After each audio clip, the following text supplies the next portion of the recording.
नमस्कार, आप सभी का बहुत बहुत स्वागत है। आज के वीडियो में हम देखेंगे कि खेत में घर बनाते समय गवर्नमेंट का एक रजिस्ट्रेशन है जिसे करा लेना चाहिए।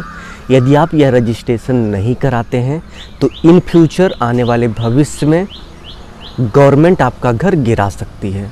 सो इस वीडियो में हम देखेंगे कि इस रजिस्ट्रेशन का नाम क्या है और इस रजिस्ट्रेशन को किस तरह से कराया जाता है। सो चलिए वीडियो स्टार्ट करते हैं। वीडियो स्टार्ट करने से पहले आप सभी से रिक्वेस्ट है, यदि आप इस चैनल पर नए हैं तो चैनल को सब्सक्राइब कर बेल आइकन प्रेस कर दीजिए, जिससे आगे आने वाली अच्छी वीडियो की नोटिफिकेशन आपको मिलती रहे। वीडियो अच्छी लगे तो वीडियो को ज़रूर से ज़रूर लाइक करिएगा और आपसे रिक्वेस्ट है कि वीडियो पूरा देखिए जिससे आपको पूरी नॉलेज हो सके।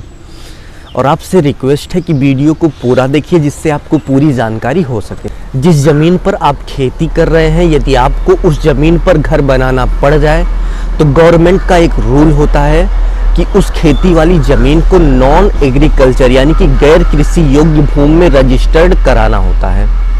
यदि आप यह रजिस्ट्रेशन नहीं कराते हैं और उस ज़मीन पर घर बना लेते हैं तो फ्यूचर में यदि गवर्नमेंट को किसी तरह इस बात की सूचना मिली या फिर किसी ने आपके खिलाफ कंप्लेन कर दी तो गवर्नमेंट या तो आपके उस घर को गिरा देगी या फिर आपके ऊपर तगड़ा जुर्माना लगाएगी।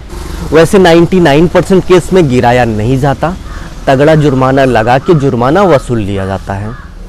सो यदि आप उस ज़मीन पर घर बना रहे हो जिस पर आप खेती करते हो तो इस बात को आप हल्के में ना लो। यह छोटा सा रजिस्ट्रेशन होता है, यदि आप इसको करा लेते हैं तो आप बिल्कुल टेंशन फ्री होके उस ज़मीन पर घर बना सकते हैं। यदि आप खेती बाड़ी की ज़मीन पर घर बनाते समय यह रजिस्ट्रेशन नहीं कराते हैं, बाद में आपको जुर्माने के रूप में सरकार को भारी भरकम रकम चुकानी होती है। इसलिए इस बात को हल्के में ना लो। ये छोटा सा रजिस्ट्रेशन है, आपके तहसील से यह रजिस्ट्रेशन हो जाता है। सो यदि आप इस तरह से घर बना रहे हो तो यह रजिस्ट्रेशन ज़रूर से ज़रूर करा लो। सो चलिए बात करते हैं यह रजिस्ट्रेशन आप कहाँ से कराएंगे, कैसे कराएंगे। इस रजिस्ट्रेशन को कराने के लिए आपके पास कौन कौन से डॉक्यूमेंट्स होने चाहिए। सबसे पहले आपके ज़िले में जो रेवेन्यू अथॉरिटी होगी वहाँ पे आपको एप्लीकेशन देना होगा।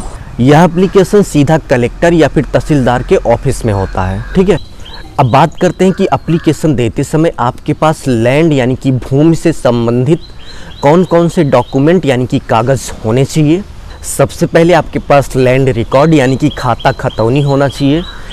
यह आपको तहसील से मिल जाएगा। यदि आपके पास नहीं है तो आप तहसील जाके लैंड रिकॉर्ड यानी कि खाता खतौनी निकलवा सकते हैं, ठीक है। सेकंड कागज़ की बात करें, सेकंड डॉक्यूमेंट की बात करें तो आपके पास लैंड का मैप होना चाहिए जो कि आपको तहसील से ही मिलेगा। और इसके साथ साथ जिस कृषि भूमि पे आप निर्माण कार्य करना चाहते हैं उसका एक लैंड सर्वे होना चाहिए जो कि आपको कराना पड़ेगा।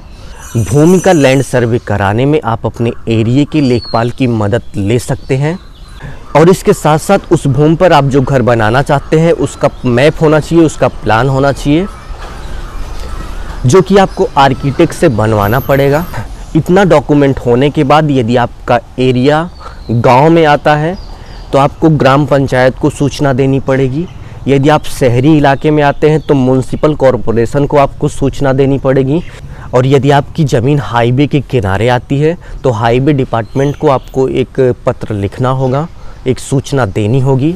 और इसके साथ साथ आपके एरिए का जो पटवारी होगा उसको भी आपको सूचित करना होगा। इतना सब करने के बाद रेवेन्यू अथॉरिटी की तरफ से एक टीम आएगी और आपके ज़मीन की जांच करेगी। यदि सब कुछ सही रहा, कोई कंप्लेन नहीं रहा, कोई लोन नहीं रहा आपके ज़मीन पर, तो आपकी जो लैंड है वो एग्रीकल्चर से रेजिडेंशियल में कन्वर्ट हो जाएगी, यानी कि कृषि से आवासीय में बदल जाएगी, ठीक है। आपकी ज़मीन कृषि से गैर कृषि में बदलने के बाद आपको तहसीलदार को सूचित करना होगा। और कृषि से गैर कृषि में बदलने के बाद 1 साल के अंदर कम से कम आपको उस ज़मीन के चारों तरफ बाउंड्री बनानी होगी या फिर उस ज़मीन पर घर बना लेना होगा, ठीक है। सो खेत में घर बनाते समय इस बात को आप हल्के में मत लीजिए। यदि किसी ने शिकायत कर दी तो आपको भारी भरकम रकम जुर्माने के रूप में चुकानी होगी, ठीक है। यदि आप खेत में घर बना रहे हैं तो यह एक छोटा सा काम है, इसको आप ज़रूर से ज़रूर करा लीजिए। अभी के लिए बस इतना ही। धन्यवाद। अपना ख्याल रखिए, अपने मम्मी पापा का अपने से भी ज़्यादा ख्याल रखिए। इसी भाव के साथ आपसे विदा लेते हैं। धन्यवाद।